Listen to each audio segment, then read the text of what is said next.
एक बार की बात है, एक बड़े जंगल में सब पक्षियों की मीटिंग बुलाई गई। सबके चेहरे थोड़े नाराज थे क्योंकि उनका राजा गिद्ध अब बूढ़ा हो चुका था।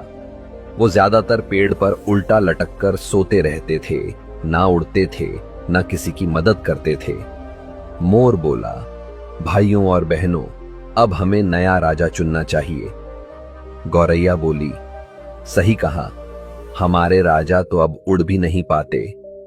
तोता बोला, हां, खतरा आने पर ये तो बस कहते हैं, मैं बाद में आता हूं। सभी पक्षी हंसने लगे।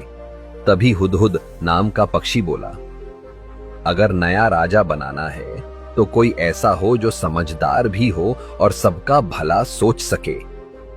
मोर ने कहा, तो बताओ कौन बनेगा राजा? सारस बोला, मुझे तो लगता है उल्लू सबसे अच्छा रहेगा। वो रात में भी देख सकता है, बहुत समझदार है। सारे पक्षी बोले, हाँ हाँ, बिल्कुल सही, उल्लू राजा बनना चाहिए।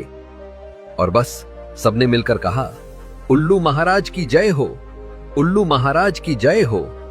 सभी ने नाचना शुरू कर दिया।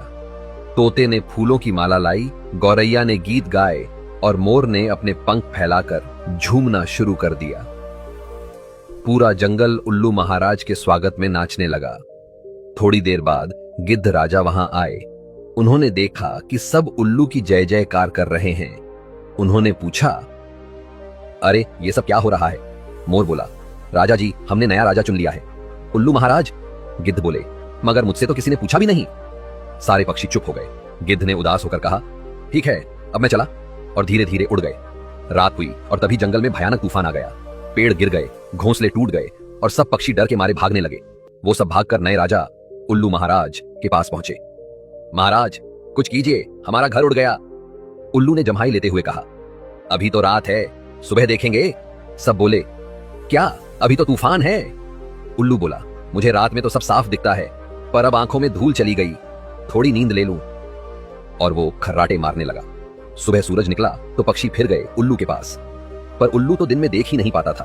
वो बोला, मुझे रोशनी से जलन होती है, मैं रात में देखूंगा। अब सब पक्षी परेशान हो गए। सब बोले, अरे ये कैसा राजा है जो दिन में देख नहीं सकता और रात में सो जाता है? सबको अपनी गलती समझ आ गई। सभी ने कहा, हमें पुराना गिद्ध राजा ही सही था। भले ही वो बूढ़ा था, लेकिन जरूरत पड़ने पर मदद करता था। उस दिन सबको एक बात समझ आई, हर नया दिखने वाला अच्छा नहीं होता।